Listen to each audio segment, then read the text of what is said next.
30 லட்சம் ரூபாய் அசல் நோட்டுக்கு 2 கோடி ரூபாய் மதிப்புள்ள செல்லாத நோட்டு தருவதாக ஆசை காட்டி மோசடி செய்த கும்பலை புதுவை போலீசார் கைது செய்துள்ளனர்.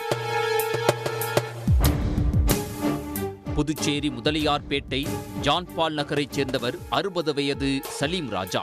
இவருக்கு சேலம் சுந்தரம் வரதன் என்பவருடன் பழக்கம் ஏற்பட்டுள்ளது. சுந்தரம் வரதன் தன்னிடம் புதிய ரூபாய் நோட்டுகளை கொடுத்தால் செல்லாது என அறிவிக்கப்பட்ட பல மடங்கு பழைய ரூபாய் நோட்டுகளை தருவதாக சலீம் ராஜாவிடம் கூறினார். அதற்கு ஆதாரமாக பெட்டி பெட்டியாக இருந்த பழைய ரூபாய் நோட்டுகளை வீடியோவில் காண்பித்துள்ளார்.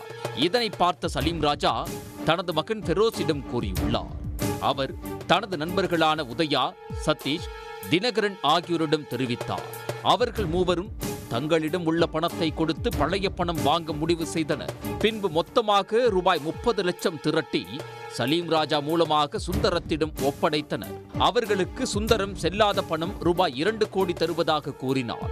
ஆனால் பணத்தை கொடுக்காமல் இழுத்தடித்து வந்துள்ளார்.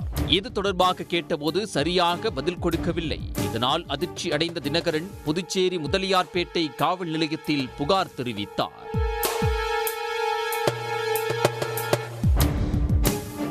இதன் பேரில் இன்ஸ்பெக்டர் கண்ணன் வழக்கு பதிவு செய்து வழக்கில் தொடர்புடைய சுந்தரம் வரதன், சென்னை அசோக் நகர் ராமானுஜம், கோயம்புத்தூர் மேட்டுப்பாளையம் சந்தானம், புதுச்சேரி சலீம் ராஜா ஆகியோரை கைது செய்து காலாப்பட்டு மத்திய சிறையில் அடைத்தனர்.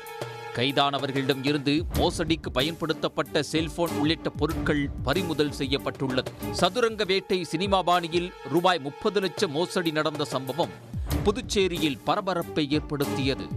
உடனுக்குடன் செய்திகளை தெரிந்து கொள்ள சன் நியூஸ் பெல் ஐகானை கிளிக் பண்ணுங்க.